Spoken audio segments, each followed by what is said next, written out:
Hey everybody, what's up and welcome back to today's video guys. And today guys, I'm going to go ahead and be showing you how to go ahead and purchase tickets online for the LINQ High Roller.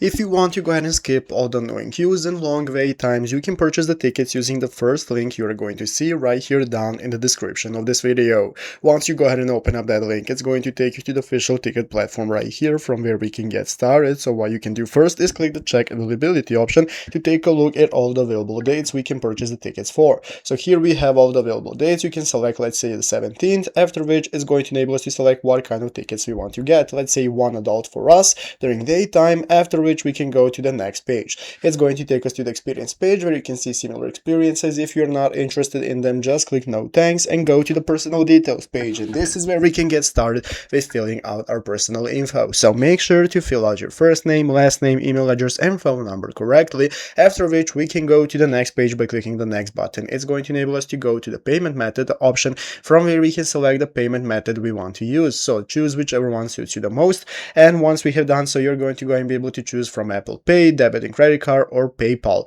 So let's say debit and credit card is what we want to use. You're going to click on it and it's going to open up the new menu where you can get started filling out your card info. Fill out your card info and once ready, click the pay button, and once you make the purchase successfully, your tickets are going to arrive on your email address that you have used for registering your account on the platform. So there you have it. Go into the description right now, open up the link and get started getting your tickets today. So I hope this video was helpful. If it was, make sure to leave a like, subscribe to the channel. Thanks for watching, take care and bye.